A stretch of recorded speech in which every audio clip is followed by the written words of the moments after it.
As with almost everything I do, there's both a personal and professional academic dimension to my writing.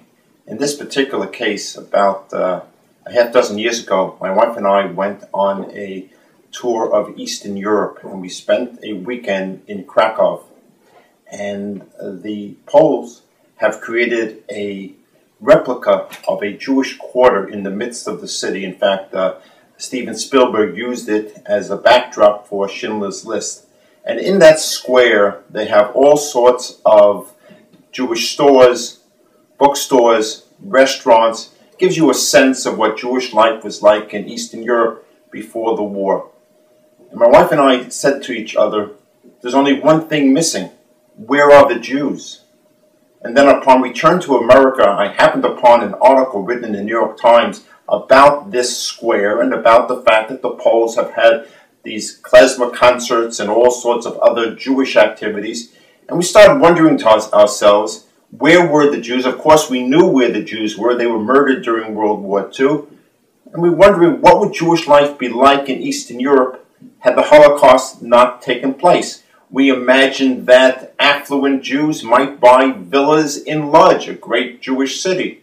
We imagined that yeshiva students, instead of going to Israel for their gap year, might be going to the great Lithuanian yeshivot. So we started wondering, what would Jewish life have been like had there been no Holocaust? That's the personal dimension. The professional dimension, is the academic dimension, is that I became keenly aware of the fact that alternate history has become a respected, intriguing discipline within the academy. And I came across works that suggested alternate scenarios to the beginnings of the Second World War, including one article that suggested quite clearly that if the British and French had stood up to Adolf Hitler in Munich in 1938, the entire war in Europe would have been different. The war would have started earlier, and most importantly, there would have been no agreement between Hitler and Stalin in 1939, which was the predicate for the beginning of World War II. And there was one line in that article where the author said, there would have been no invasion of Eastern Europe, and that's where 6 million Jews lived. More importantly, I started wondering to myself, would Jews in America in the late 20th century, would they want to go back to Eastern Europe to see their brethren after a generation or generations, almost a century of assimilation? This is a fictional work, but it's predicated upon real historical sources.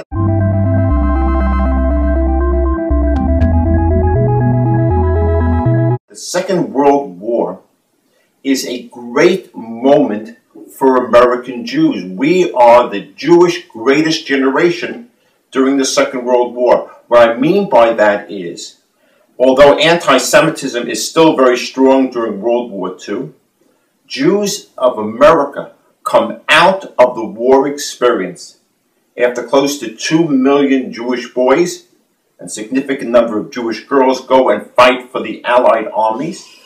American Jews come out of World War II with a sense of empowerment, a sense that we have contributed to the great democratic cause in World War II, and we are worthy of rewards for what we have done. Failing this, I wonder what the road to acceptance for American Jews would have been. You know, one of the great documents of legislation in the history of the United States Congress is the Servicemen's Readjustment Act of 1944, better known as the GI Bill. Under the GI Bill, rewarding veterans, Jews, Christians, Muslims, all people who fight for the American cause, they are going to receive loans, mortgages to buy homes in suburbia. They are rewarded for their service, as are most other Americans. They come to suburbia. They are accepted in the American larger frame of things. So it's an important turning point. So my book looks at this experience in a negative way. Namely, we don't have a World War II where Jews can prove their mettle. And what would be the American Jewish experience without World War II?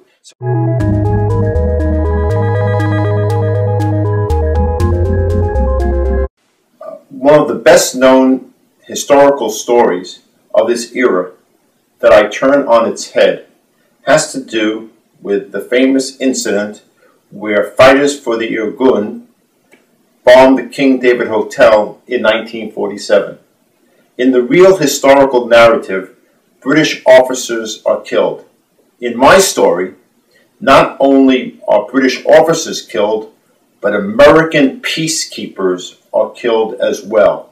How American peacekeepers get to the King David Hotel in 1947, I leave to readers to read. You have to read 200 pages to get to that point in time in my narrative.